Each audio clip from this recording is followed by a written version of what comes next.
안녕하세요. 사랑스럽고 듬직한 남편의 개구쟁이 두 아들과 함께 살고 있는 한 여성입니다.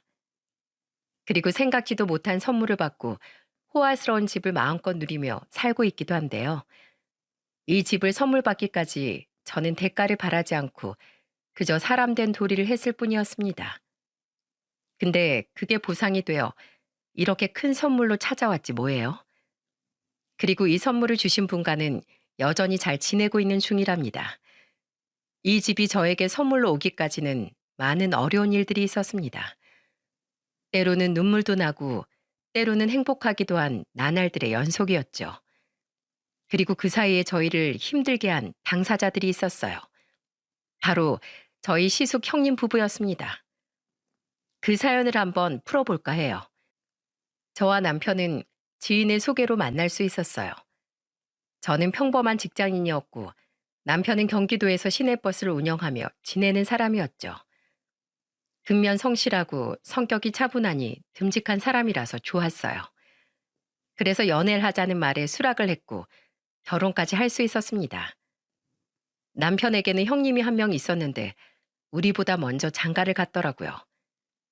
결혼 준비라면서 듣기론 시숙네 부부에게는 결혼식 때 2억 원을 해주셨다고 했는데 저희한테는 1억을 해주셨어요. 하지만 전 거기에 대해 서운한 부분은 없었습니다. 오히려 1억이라는 큰 돈을 해준 것에 대해 감사하더라고요.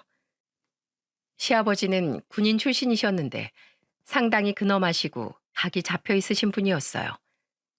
그 군인 신분으로 열심히 돈을 모아 아들들에게 그만한 돈 해주시는 것도 쉽지 않다는 생각이 들었기에 저도 남편도 감사하게 받아들였습니다. 그 이후로도 저와 남편은 시댁에 바라는 것 없이 아들 둘을 낳고는 평범하게 잘 지내고 있었죠. 근데 바랄 수도 없었던 게 시아버지가 군인 출신이셔서 그런지 아들들에게 굉장히 엄격하셨거든요.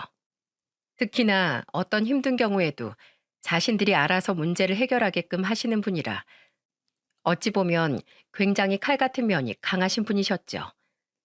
그래서 저희는 재정적으로 어려운 일이 있어도 저희가 알아서 해결을 했지 시댁이나 친정 쪽에도 손 벌릴 생각은 하지 않았어요. 근데 시숙네는 아니었죠. 시숙네는 시숙이 갈빗집을 크게 운영하면서 사업을 하고 있었고 형님은 부동산에서 직원으로 일을 하고 있었어요. 근데 그냥저냥 잘 되었던 시숙네 가게가 갑자기 기울게 되면서 형편이 확 어려워지기 시작했어요. 근데 사실 남편이나 시부모님 말로는 시숙이 사업할 깜냥도 안 되고 갈빗집도 맛이 그냥 그래서 그만큼 큰 규모의 가게를 할 필요가 없는데 시숙이 욕심을 좀 낸 것 같더라고요. 근데 억지로 꾸역꾸역 한 몇 년은 유지했던 것 같은데 결국엔 그 수준이 바닥이 나버린 상황이었던 거죠. 그전에도 몇 번씩 고비가 있었지만 시숙은 고집을 피워 개인 빚까지 져가면서 가게를 유지시켰고 결국에 이젠 그마저도 안 되니 너무나 감당이 안 되는 수준까지 가버린 거였어요. 그때부터 시숙은 시댁에 돈 얘기를 하기 시작했습니다. 아버지, 저 이번에 진짜 조금만 도와주시면 가게 살릴 자신 있어요. 그러니까 딱 7천만 원만 좀 도와주세요. 그것만 해주시면 저 아무것도 안 바랄게요. 솔직히 이 사업 시작할 때 아버지가 뭘 도와주셨어요? 초반 자금을 도와주시길 했어요. 아님 중간중간 고비 있을 때마다 한 번씩 푼돈이라도 쥐어줘 보셨어요? 자식이 이렇게까지 고군분투하는데 좀 도와주세요, 제발. 안 돼. 내가 너 사업 그 정도로 해서는 안 된다고 몇 번이나 얘기했냐? 그저 가게 규모만 늘리면 장사가 다 되는 줄 알아? 가게 규모 줄이더라도 맛을 내야지 맛을. 내가 먹어도 너네 고긴 잡내나고 퍽퍽해서 먹질 못하겠는데 생판 모르는 암이라고 먹을까? 제발 그 사업 타령 그만하고 번듯한 직장 다닐 생각을 하던지 아니면 가게 규모 줄이고 맛부터 내서 제대로 사업할 생각을 해. 손부터 벌릴 생각하지 말고. 아버지 진짜 너무하시네요. 자식이 안쓰럽지도 않으세요? 어쩌면 그렇게 나 몰라라 하세요. 나 몰라라. 뭐야? 이게 널 도와주는 일이니까 그러는 거야. 그리고 내가 네 일에 관심이 없어? 너네한테 해준 게 없다고 했냐 아까? 그럼 니네 결혼할 때 결혼 자금으로 2억 준 건 뭔데?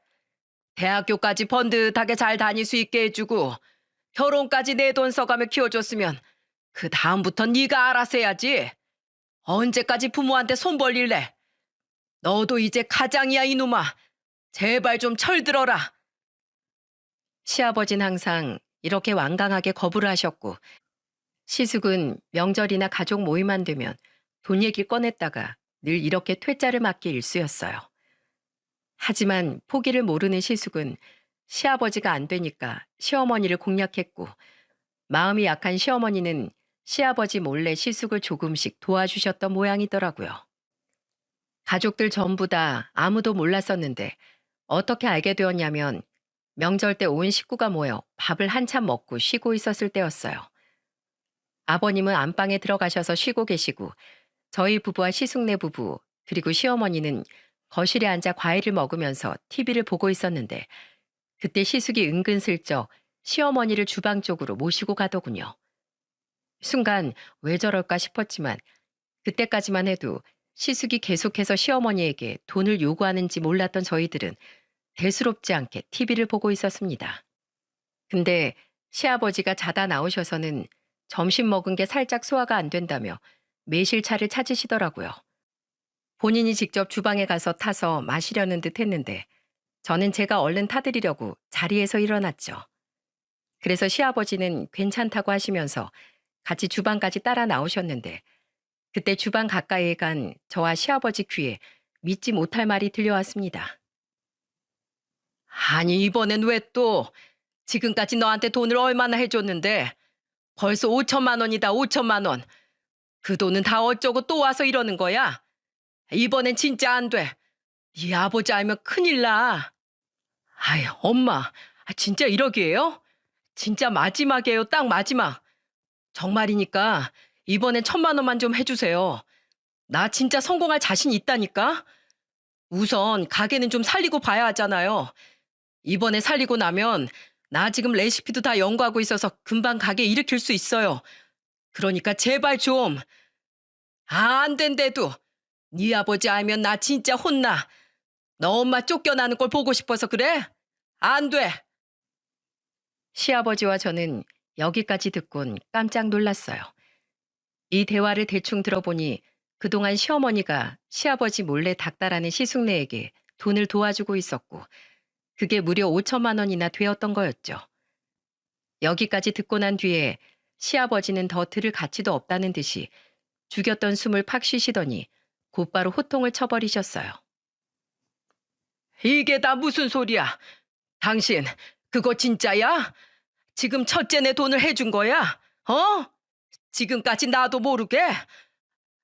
여보, 그게 얘가 하도 알아서 너무 힘들어하니까 안쓰러워서 그랬어. 미안해, 미안해 여보. 야, 너 네가 감히 내 마누라한테 돈을 뜯어가? 네가 자식이 맞냐? 어? 맞아. 내가 안 된다고 했지. 이 아빠가 안 된다고 하면 안 되는 줄 알아야지. 어디서 감히 엄마한테 빌부터 빌붙길. 너 당장 따라 나와. 어디 한번 너 사기죄로 내가 고소시켜 줄까? 그래야 정신 차릴래? 아버지, 사기라뇨. 고소라뇨. 진짜 말씀이 너무 심하시잖아요. 아버지가 돼가지고 이 정도도 못 해주십니까? 예? 나는 안 된다. 네가 싼 똥은 네가 치워. 왜 우리더러 그 똥까지 치우라 말아야? 지금까지 너 키워주고 재워주고 했으면 다 한 거지. 당신 무슨 돈으로 이 자식한테 돈 보냈어? 얼른 바른 대로 말해. 아, 그게 우리 노후자금으로 당신이 빼놓은 거 있잖아. 그거 잠깐 꺼내다 썼어. 뭐야? 아니 이 여편 내가 그 돈이 어떤 돈인데? 당신 이제 우리 노후자금 어쩌려고? 내가 경고하는데 한 번만 더 이런 일 있어봐. 내가 가만 안 둘 줄 알아. 그리고 너, 네 엄마한테서 가지고 간 돈 당장 돌려내. 안 갚으면 네 가게고 뭐고 내가 다 엎어버릴 줄 알아. 아버지, 진짜 너무하시네요. 정말 너무하세요. 시아버지의 큰 호통에 시어머니는 어쩔 줄 몰라 하셨고 시숙은 서운해하면서 그대로 형님과 조카들 데리고는 집으로 가버리셨어요. 그 뒤로 시어머니는 시아버지에게 또 한 번 혼인하셨죠. 그때부터는 시어머니는 시숙에게 절대로 돈을 해주지 않으셨어요. 하지만 시숙네는 여기에서 멈추질 않았습니다. 시숙네는 시숙도 문제였지만 형님도 정말 문제가 컸어요. 제가 아까 말씀드렸다시피 형님은 부동산 중개 일을 하고 있었는데요. 제가 봤을 때 진짜 사기죄로 들어갈 사람은 시숙이 아니라 형님이었습니다. 여기에서 한 가지 말씀드리자면 이 사연을 보시는 분들 중에 부동산 일 하시는 분들도 많으실 텐데 절대로 저는 부동산 중개 일을 하면서 열심히 하는 사람들, 선량한 부동산 업자분들을 욕보이는 것이 아니랍니다. 그 형님은 수많은 부동산 업자분들을 욕듣게 만드는 대표적인 인물이었기 때문에 저는 단지 우리 형님을 욕하는 것뿐이라는 걸 먼저 말씀드리고 싶어요. 제 형님은 그야말로 개차반 중에 개차반이었습니다. 법으로 정해져 있는 중개 수수료보다도 훨씬 많이 받아 처먹고 이리저리 돌려서 돈 벌어먹는 아주 악질인 사람이었죠. 그런 형님도 늘 시숙이 시댁에서 돈 얘기를 하면 옆에서 같이 거들곤 했었고 이 사건을 통해 시아버지에게 서운하다면서 술 마시곤 전화해 막 술주정을 하기도 했어요. 그걸 듣곤 기가 차다며 시아버진 어이가 없다며 아예 전화를 끊으시고는 저한테 다시 전화를 해서 첫째 며느린 도대체 이해를 하려고 해도 이해할 수가 없는 사람이라면서 막 열을 내셨죠. 그때 시아버지를 달래드리느라 얼마나 혼이 났는지 몰라요. 그만큼 시숙네는 엉망진창이었습니다. 그래도 다행히 시아버지 호통 이후엔 돈 얘기 꺼내지 않아 그나마 좀 시댁이 잠잠해졌어요. 그렇게 겨우 잠잠해졌던 우리 시댁은 그대로 쭉 평온이 유지될 줄 알았지만 몇 년 뒤 아주 폭풍 같은 시간들이 찾아오게 되었습니다. 그때는 저희 부부가 결혼한 지 6년이 지난 이후였는데 어느 날 갑자기 몸이 좀 약해졌다 싶었던 시어머니가 건강검진 후 암 진단을 받게 되는 일이 발생하고 말았어요. 저희 입장에서는 굉장한 청천벽력 같은 소리였고 이때 제일 많이 힘들어하신 분은 시아버지셨죠. 늘 제가 봐온 시아버지는 강단 있고 항상 보기만 해도 무서우시고 우직하면서도 강한 분이셨는데 철통 같았던 우리 시아버지는 어머니의 암 소식에 그대로 좌절을 해버리고 말았어요. 시아버지는 그때부터는 시어머니의 병간호에 힘을 쓰면서 시간을 많이 보내셨죠. 경기도에서 살면서 가까이 살고 있던 저희는 자주 가서 시어머니 간호도 해드리고 시아버지도 좀 쉬시게끔 해드리고 있었지만 시아버지는 저희도 모르는 새 많이 힘드셨는지 점점 살이 빠지고 쇠약해져 가는 게 확연하게 눈에 보일 정도였어요. 나날이 약해져 가는 시아버지 모습에 걱정이 앞서던 찰나에 남편이 제안을 하나 하더군요. 여보, 요즘 우리 엄마보다도 아버지가 많이 힘들어 하시는 것 같아. 살이 많이 빠져서 예전 같지 않으신 게 너무 걱정돼. 그래서 말인데, 당신만 괜찮으면 우리가 부모님이랑 같이 살면서 두 분 좀 봐드리면 좋을 것 같은데, 당신 생각은 어때? 뭐? 우리가 아예 들어가서 살자고?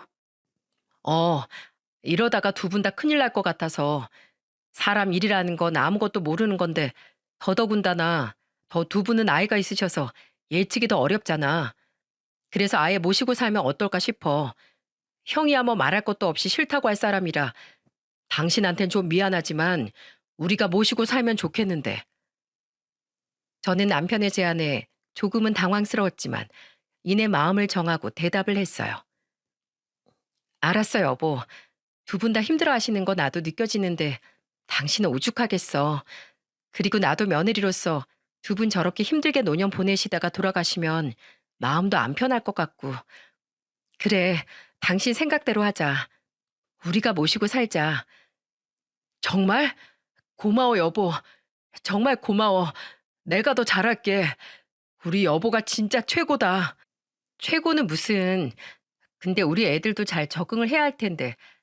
얘들아, 너네 할머니, 할아버지 좋아? 할머니랑 할아버지랑 같이 살면 좋겠어? 우와, 어, 나 할머니 할아버지 좋아. 할아버지가 맨날 잘 놀아줘서 나 할아버지가 제일 좋아. 같이 살래. 맞아. 나도 할아버지 보고 싶어. 할아버지랑 같이 살고 싶어.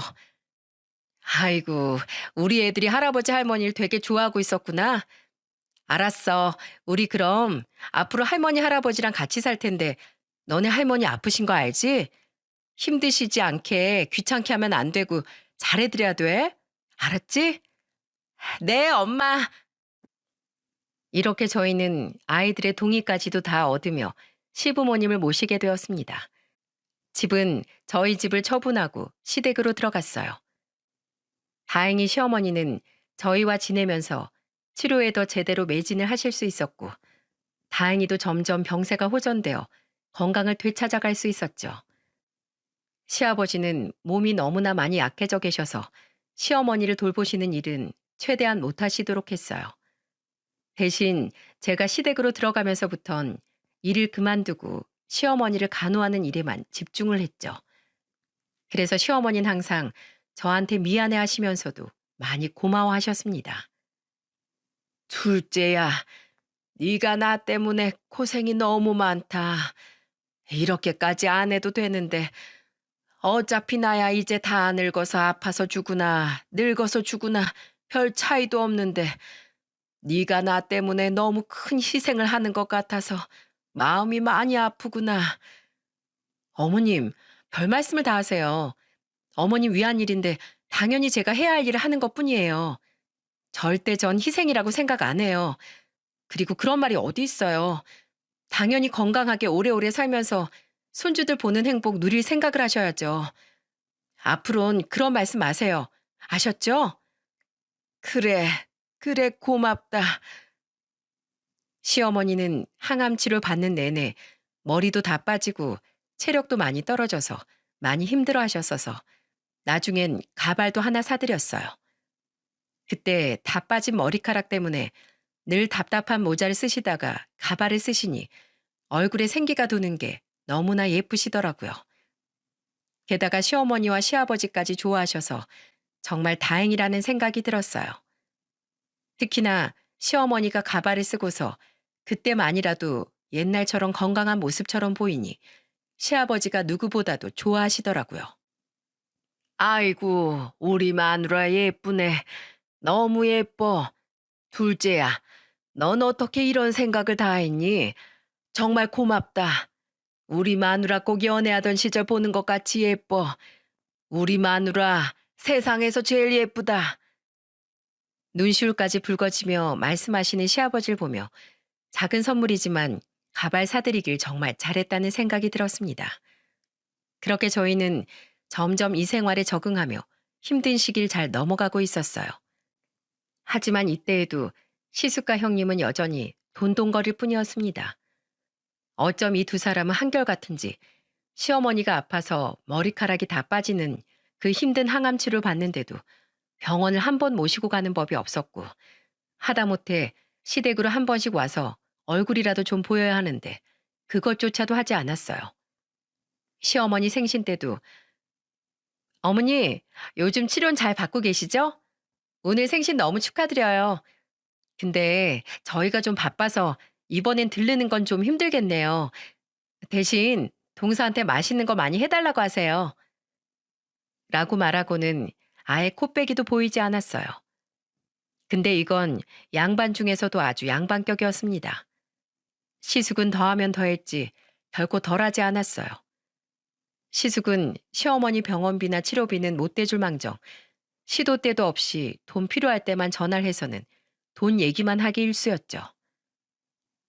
엄마, 한 500만 원 지금 있어? 있으면 나 좀 보내줘요. 이번엔 진짜 갚을게. 오랜만에 좀 도와주세요. 뭐야? 야, 넌 네 애미가 아픈데도 돈 얘기를 꺼내고 싶어? 네가 진짜 사람이 맞냐? 어? 너는 네 엄마 장례식장에 와서도 돈 얘기할 놈이야. 내가 아주 도둑놈을 키웠다. 도둑놈을 키웠어. 너 나한테 다시 한 번만 더 돈 얘기 때문에 전화하기만 해봐. 그때 나 아들이고 뭐고 인연 다 끊어버릴 줄 알아.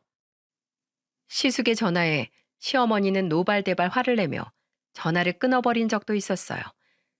처음엔 측은지심으로 부모된 마음 때문에 아들이 힘든 모습을 보고 안쓰러워 몇 번 도와주셨지만 그게 다 부질없다는 걸 알고 나서는 시어머니는 일절 시숙을 도와주지 않으셨어요.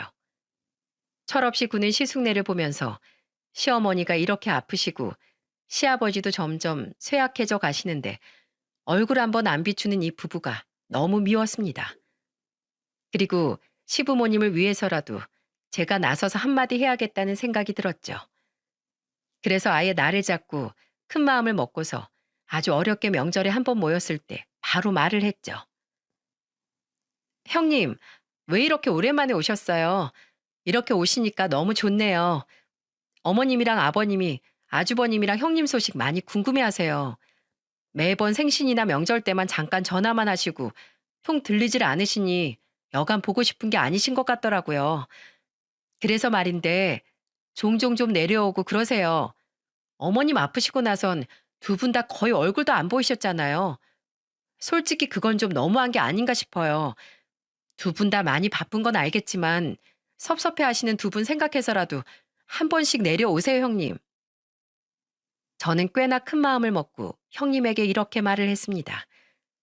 어찌 보면 당돌하게 여겨질 수 있지만 그래도 할 말은 해야 할 것 같아 용기 내서 말을 건넸죠. 제가 생각보다 좀 더 무례하게 말을 하긴 했지만 그래도 할 말은 잘했다고 생각을 했어요. 근데 제 말에 화가 났는지 형님이 막 불같이 화를 내기 시작하더라고요. 뭐라고? 야, 너 지금 나 훈계하니? 어디서 감히 가르치려고 들어? 동서 너 진짜 웃긴다. 너 지금 나한테 명령하는 그 꼬락서니 보니까 벌써부터 싹수가 노랗게 보인다. 야, 나 먹고 살기도 바쁜데 내가 지금 누굴 챙겨? 직업도 없이 그냥 시간 많은 너나 챙기는 거지. 솔직히 말해봐. 동서, 시부모님 모시려고 일 그만둔 거 아니지? 잘린 거 아니야? 그래 놓고서 유세 떨려고 지금 그 쇼를 벌이고 있는 거 아니냐고. 진짜 웃기지도 않아서. 아니, 그리고 막말로 시어머니가 나한테 해준 게 뭐가 있는데? 뭐가 고맙고 뭐가 좋아서 내가 아픈 시어머니 병수발을 들어야 하냔 말이야. 남들은 시부모님이 집도 사주고 며느리한테 차도 사주고 하는데 이분들은 도대체 뭘 했니? 아무것도 해준 것도 없는 사람들한테 내가 왜 며느리 노릇을 해? 저는 이 말을 듣고 너무 화가 나서 이 개념 없는 사람을 어떻게 해야 하는 걸까 고민이 될 정도였습니다. 근데 그때 뒤에서 누군가가 엄청나게 화를 냈고 그건 다름 아닌 시아버지였어요. 시아버지는 아침부터 일찍 일어나셨다가 형님 부부를 맞이하시고는 피곤해서 잠시 주무시는 줄 알았는데 어느새 깨셨는지 저번 시어머니와 시숙 사건 때처럼 이 대화 소리를 다 들으신 모양이더군요. 그리고는 형님의 무개념 발언에 마구 화를 내셨죠. 너 지금 말 다 했냐? 우리가 뭐 해준 게 없어? 그럼 지금까지 내 마누라한테 니네가 가지고 간 돈은 뭐냐 대체? 그 돈은 돈도 아니야?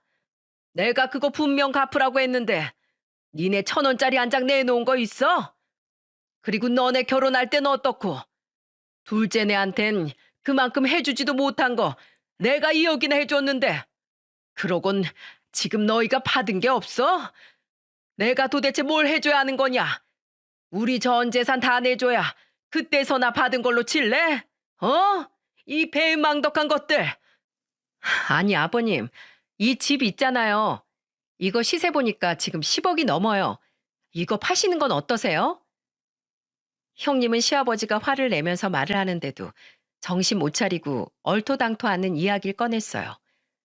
진짜 전 태어나서 이만큼 뻔뻔한 사람은 본 적이 없었습니다. 역시 시아버지도 이 말에 더더욱 화가 나셨고 급기야는 거의 형님을 이 집에서 내쫓을 기세였죠. 야, 이 배은망덕한 짐승만도 못한 거사. 너 계속 그따위로 돈돈거릴 거면 당장 내 집에서 나가. 너 같은 거 며느리로 두고 싶지도 않다. 끼리끼리 만난다더니 내 자식 놈도 문제지만 너도 문제야. 너도 문제. 꼴도 보기 싫다. 앞으로 돈 얘기할 거면 이 집엔 다시 찾아오지도 마라. 시아버지는 완전히 화를 내신 뒤에 안방으로 다시 들어가셔서는 나오지도 않으셨어요. 그날 그렇게 형님네는 서울 사는 본인 집으로 가서는 삐져서는 그 뒤로 전화도 안 하고 찾아오지도 않았어요. 근데 차라리 그 난리를 피우고 나니까 안 보는 게 속이 시원하더라고요. 그래서 그때부터는 저도 굳이 찾지 않았습니다. 그냥 차라리 안 왔으면 했어요. 그렇게 형님네와는 거의 연이 끊긴 사람들처럼 지내고 있던 와중에 또 한 번 저희에겐 힘든 시련이 찾아왔습니다. 병이 호전되어 가고 있는 줄만 알았던 시어머니에게 문제가 생기게 된 것인데요. 시어머니의 암은 점점 없어지고 있는 줄 알았는데 어느새 주변으로 전이가 되어버린 상황이었죠.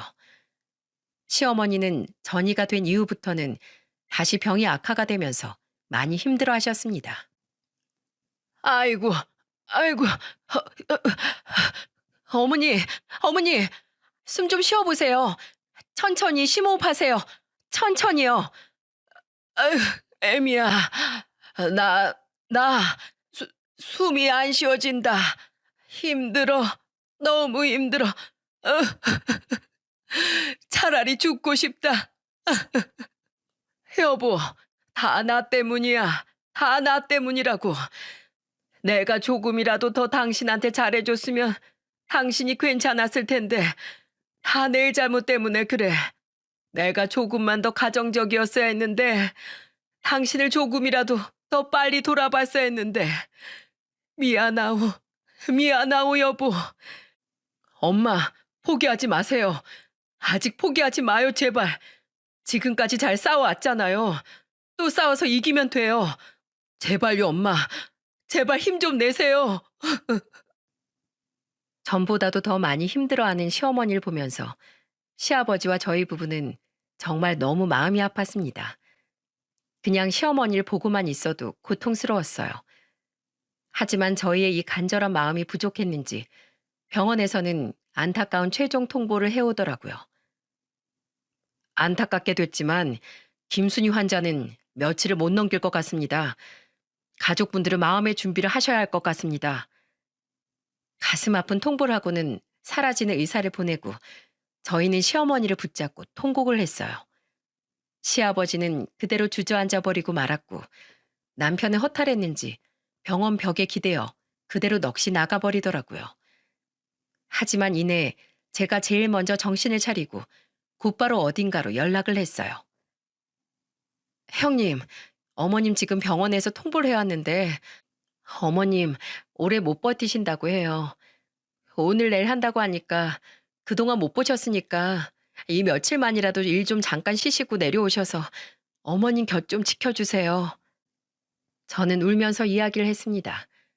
정말 이번만큼은 제발 자식 노릇을 하길 바라는 마음에 간절하게 말을 했죠. 하지만 들려오는 소리는 역시나 저를 좌절시키는 말뿐이었습니다. 내가 왜? 아니 3일이 걸릴지 4일이 걸릴지 아니면 일주일이 걸릴지 모르는 거잖아.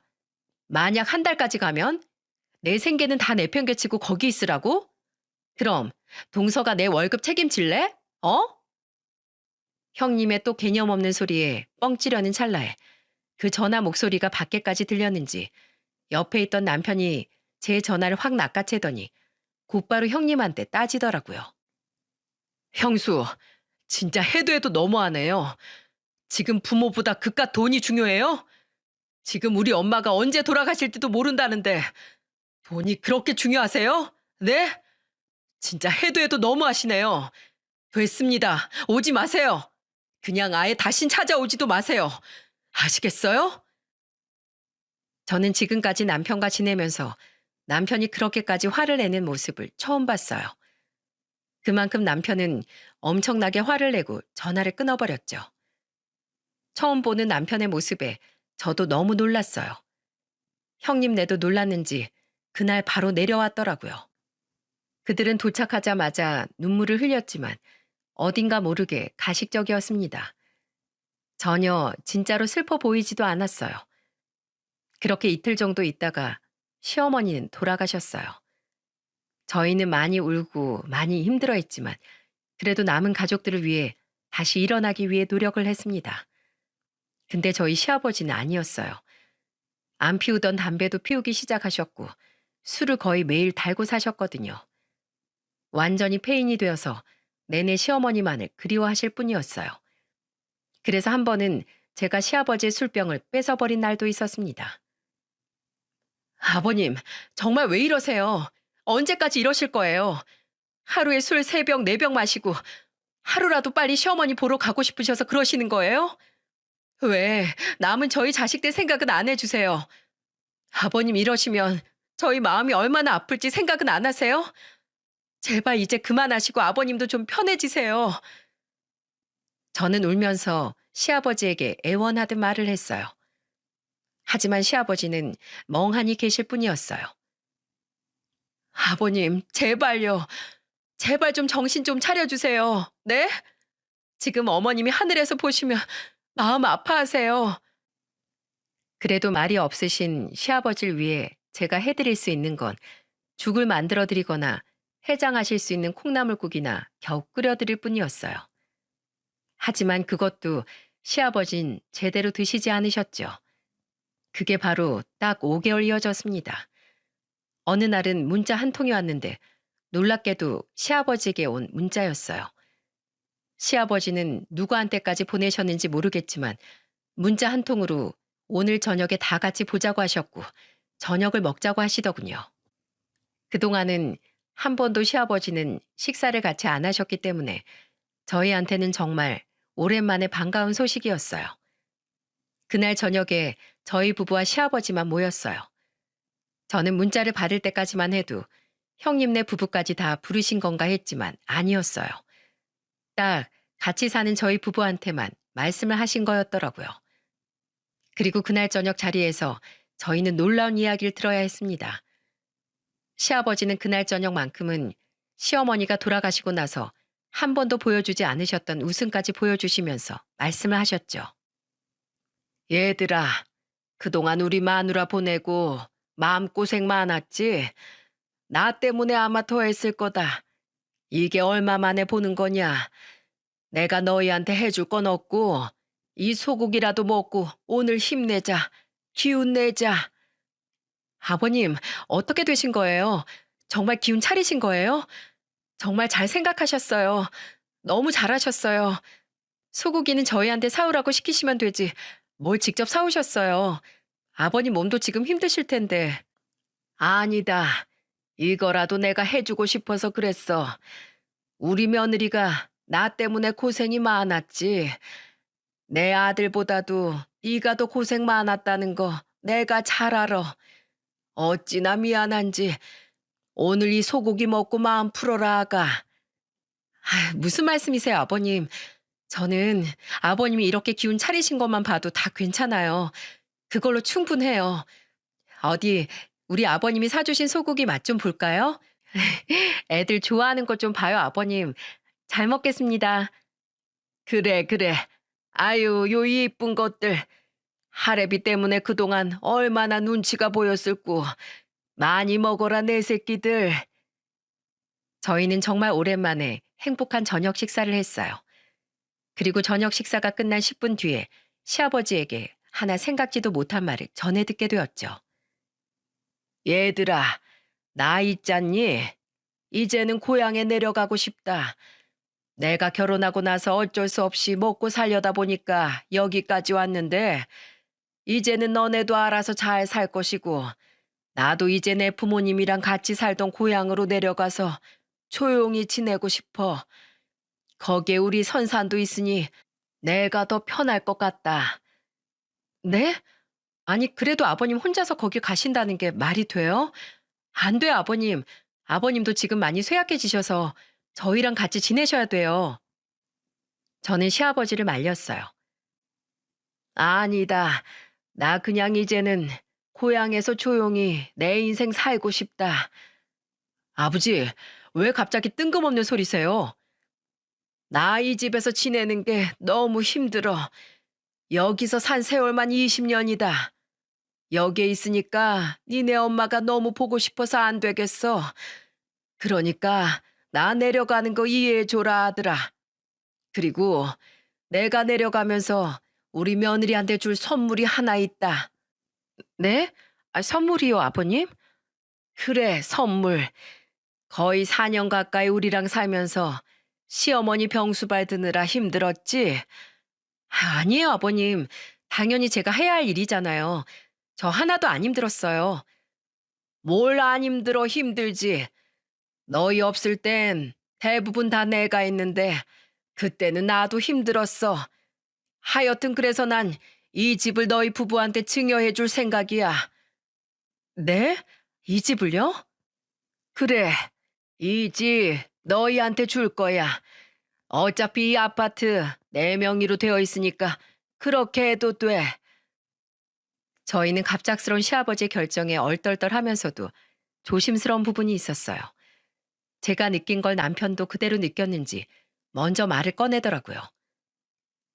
아버지, 근데 형도 있는데 우리한테 이거 다 증여하시면 어떡해요?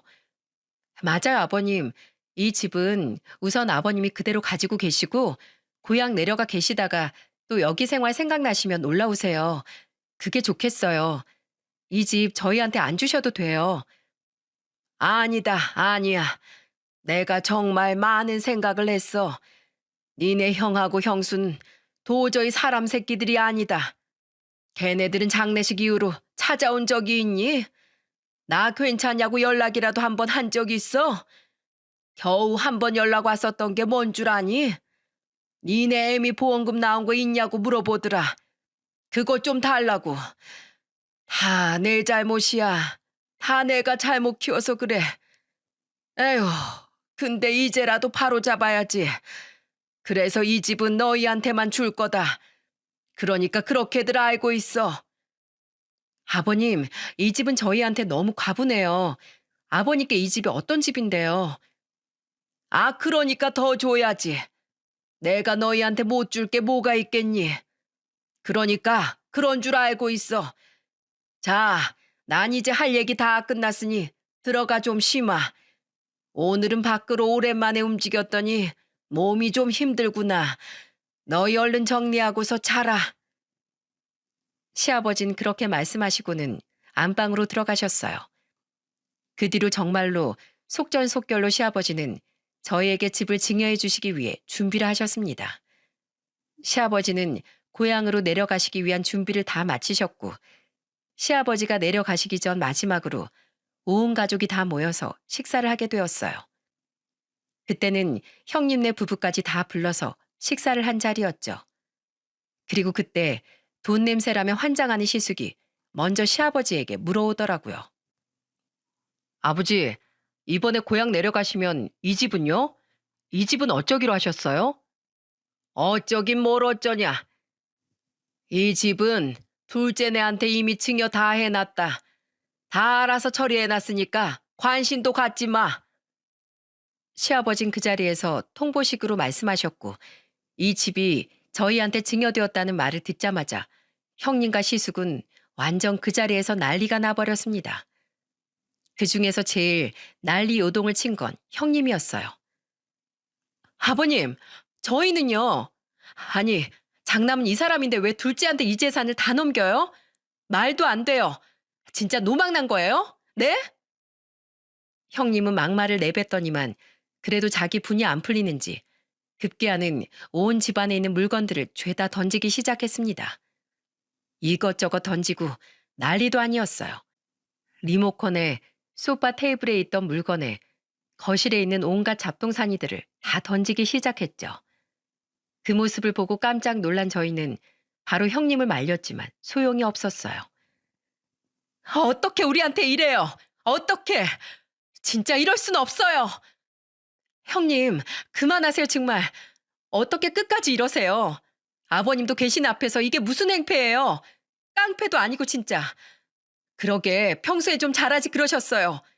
맨날 돈돈거리면서 돈 빼먹을 생각만 했지. 어디 형님이나 아주버님이나 시부모님께 자식 노릇 해본 적 있으세요? 어쩜 그렇게 양심이 없으세요? 야, 너 말 다 했어? 야, 이 도둑년아. 참, 기가 막혀서. 네가 이제 돈 받았다 이거지? 그래서 눈에 뵈는 게 없지? 잔말 말고 재산도 서열대로 받는 거야. 어디서 감히 둘째 주제에 들이대길? 당장 내놔. 내가 다 양보해서 딱 절반 받을 테니까 당장 내놓으라고. 뭐라고요? 아니 이걸 어떻게 내놓으란 소리예요? 평소에 사람답게 살았음. 사람 대접, 자식 대접 받았겠죠. 그딴 건 하나도 안 했으면서 어디에서 지금 적반하장 짓이에요? 뭐야? 야, 너 입 달리면 다 말이야? 어? 한 번만 더 말해. 아주 그냥 그 주둥이 다 뽑아버리라니까. 나이는 어려도 제가 형님보다 생각하는 건 깊어요. 저의 발악하듯 하는 말에 형님은 완전히 열이 받아서는 그대로 제 뺨을 때렸어요. 어찌나 세게 때렸는지 저는 그대로 바닥으로 나가 떨어졌죠. 모든 것을 말릴 틈도 없이 그대로 지켜본 시아버지는 거기에서 정신이 번뜩 차려졌는지 그제서야 화를 내셨어요. 어디서 감히 손찌검을 해? 너 당장 이리 와! 시아버진 화를 내시면서 저를 때린 형님의 머리끄댕이를 잡아 끌고는 그대로 바닥으로 내팽개 쳐버렸어요. 저는 그대로 나가 떨어지는 형님을 보면서 시아버지에게서 나온 괴력에 감탄을 할 뿐이었습니다. 이 고얀 것들, 이 돈 먹는 존벌레 같은 놈들아. 너넨 진짜 사람 놈이 아니다. 사람 놈이 아니야. 니네가 이러니까 한 푼도 안 준 거야. 내가 이러니까 너네가 싫은 거야. 너네가 끔찍한 거라고. 니네 시엠이 죽기 전까지 안부절 한 번 한 적이 있냐? 아니면 찾아와서 얼굴이라도 한번 비추기랬냐? 근데 둘째는 아니었어. 오히려 자진해서 우리 집 들어와서 살겠다고 하면서 그 힘든 병수발을 혼자 다 하더라. 혼자 다 해. 그런데 내가 그런 며느리한테 이 정도도 못 해주냐? 어? 우리 둘째 아들 놈한테 이것 하나 못 주게 생겼어? 나는 이것보다도 더한 것도 해줄 수 있어. 얘네들은 그러면서도 나한테 손 한 번 안 벌린 애들이야. 이 집 준다고 했을 때도 겨우 내가 얘기해서 받았을 정도라고. 어디서 감히 그런 내 며느리한테 손찌검을 해? 아버님, 진짜 편애가 너무 심하시잖아요. 아무리 그래도 그렇지 저희도 지금 힘들게 살잖아요. 그러게 누가 사업하고 사고 치라고 했어? 왜 분에 넘치는 욕심을 부려선 이 사단을 만들어? 내 마음은 변함없다. 너네한테 줄 거 한 푼도 없으니까 당장 썩 꺼져. 아버님의 완강한 태도에 작전을 바꿨는지 형님은 그 자리에서 다리를 쭉 뻗고는 떼쓰는 애들처럼 발을 동동거리며 조르기 시작했어요. 아버님, 제발요. 제발요. 진짜 딱 절반만 주세요. 네? 저희도 정말 그 돈이 너무너무 필요하단 말이에요. 철없는 애처럼 질질 짜면서 졸라대는 형님의 모습을 보면서 시아버지는 무언가 조치를 취해야겠다는 생각을 하신 것 같았습니다. 야, 당장 꺼져. 나 이제 더 이상 너희는 보고 싶지도 않다. 더는 상종도 하고 싶지 않어. 그러니까 당장 내 집에서 나가. 나가서 다신 여기 찾아오지도 마. 내가 고향 내려가더라도 너흰 절대로 연락하지도 말고 오지도 마. 지금 안 나가면 경찰에 신고해버릴 테니까 그렇게 알아. 당장 일어나서 썩 꺼져버려. 시아버지는 거의 포효하듯이 말씀하셨고 그 기에 눌려서 형님과 시숙은 그대로 주랭랑을 쳐버리고 말았습니다. 시아버지는 지금까지 참았던 서운한 감정들이 이날 다 터져버린 듯 했어요. 하지만 그들은 포기를 모르는 사람들이었죠. 시숙은 시도 때도 없이 전화를 해서 졸라대는 듯 했고 형님은 조카들까지 데리고 와서 시아버지를 힘들게 했어요. 하지만 그때도 시아버지는 완강하게 거절을 하셨죠. 한 번 결정을 하시면 완고하게 그 고집대로 하시는 분이었기에 그 둘의 어떤 노력으로도 시아버지의 마음을 돌릴 수는 없었습니다. 결국 시아버진 저희한테 아파트를 그대로 내어주신 다음에 고향으로 내려가셨어요. 시아버지가 내려가시고 나서도 형님네 부부는 끈질겼습니다. 계속해서 저와 남편에게 찾아와 졸라대는데 정말 사람이 미치는 줄 알았네요. 동서, 내가 전에 뺨 때린 거 정말 너무 미안해. 내가 진짜 어머님 살아생전에 잘못했던 거 인정해. 근데 나도 정말 사는 게 바빠서 그랬어. 내 남편이란 놈은 사업을 접자고 해도 저 모양인데 내가 무슨 수가 있었겠어. 자, 내 뺨 10대도 더 때려도 돼. 아니, 그 이상 때려도 되니까 제발 마음 풀릴 때까지 나 때리고 우리 딱 1억만 줘. 어? 정말 딱 1억만 해줘라, 동서. 저는 끝까지 황당하게 나오는 형님에게 한마디 했습니다. 형님, 지금 이 아파트 저희한테 증여됐지만 저희는 아버님 살아계신 동안에는 이 아파트에 손댈 생각 일절 없어요. 아무리 우리 명의로 되어 있다고 해도 이거 저희 거라고 생각 안 한다고요. 그러니까 10원짜리 하나 바라지 마세요. 그리고 정말로 형님이 후회하시고 바뀌셨으면 저한테 와서 싹싹 빌 게 아니라 아버님께 보여주세요. 그 모습 보고 아버님 마음이 돌이켜져서 이 아파트에 대한 값 얼마는 형님네한테 나눠주시라고 하시면 그때 드릴게요. 그 전까진 어림도 없으니까 다신 이런 일로 찾아오지 마세요. 제가 이렇게 말을 하니까 그제서야 형님은 어떤 방법으로도 안 된다는 걸 알고는 기가 죽어 돌아갔습니다. 그 이후로는 시숙도 포기를 했고요. 그 뒤로 시아버지는 원하시던 고향으로 내려가 1년째 지금 너무 잘 지내고 계세요. 비록 저희와는 사는 곳이 멀어지긴 했지만 그래도 저희는 혼자 계시는 시아버지를 위해 종종 내려가 얼굴을 뵙고 있답니다. 가실 때마다 몸은 좀 마르셨어도 얼굴은 편안해 보이셔서 얼마나 다행인지 몰라요. 지금은 시숙네도 조금은 정신을 차렸는지 한 번씩 내려온다고 하더라고요. 물론 아직까지 시아버지는 그 부부에게 재산을 물려줄 생각은 없어 보이시긴 합니다. 결국 그 이후로 시숙네는 사업이 완전히 망해버려서 시숙은 지금 백수로 지내면서 간간히 일용직으로 일하면서 지내는 듯 했고 형님도 하던 일을 계속해서 하면서 가장 노릇을 하면서 지내고 있는 듯 했어요. 근데 부동산이 요즘 불경기라 좀 힘들어하는 듯 하긴 했지만 그래도 돈 얘긴 꺼내지 않더라고요. 시숙네가 조금만 더 일찍 정신을 차려서 시부모님께 잘했더라면 이렇게까지 힘들어지진 않았을 텐데 참 안타까울 뿐입니다. 그래도 이제라도 정신 차려서 다행이라고 생각해야 할까요? 하지만 시아버지의 마음이 열릴 때까진 더 많은 노력이 있어야 할 것 같긴 합니다. 앞으로 더 지켜봐야겠죠. 저희 남편은 그 큰 좋은 아파트가 생겼는데도 불구하고 아직도 버스 기사를 하면서 열심히 살고 있습니다. 형님한테도 이야기했듯이 이 집은 저희 집이 아니기 때문에 시아버지가 돌아가시기 전까지는 그대로 유지를 하면서 잠시 빌려서 쓰고 있다는 생각으로 지낼 거랍니다. 그래서 저도 살림에 좀 보탬이 되기 위해 소일거리를 알아보다가 다행히 직장을 구할 수 있었습니다. 애들이 커가면서 돈도 꽤나 들어가 일을 좀 해야겠더라고요. 근데 경단녀가 할 수 있는 소일거리가 하나 있어서 들어가서는 한 달에 170만 원 받으며 일을 하고 있답니다. 이제야 조금씩 저희 온 가족들이 다 안정화가 되어가고 있는 것 같아요. 시아버지도 많이 편안해지는 모습을 보이면서 저희도 마음이 놓여 지금은 편안하게 잘 지내고 있는 중이랍니다. 여러분, 여러분에게도 가족들 간의 불화, 다툼이 분명 있으실 텐데요. 그때마다 현명하게 잘 대처해 나가셨으면 좋겠습니다. 그리고 부디 저희 집처럼 돈 때문에 불화가 생기지 않길 제가 바라며 응원하겠습니다. 저의 사연 들어주셔서 감사하고 앞으로는 좋은 사연으로 또 찾아뵐 수 있었으면 좋겠네요. 감사합니다.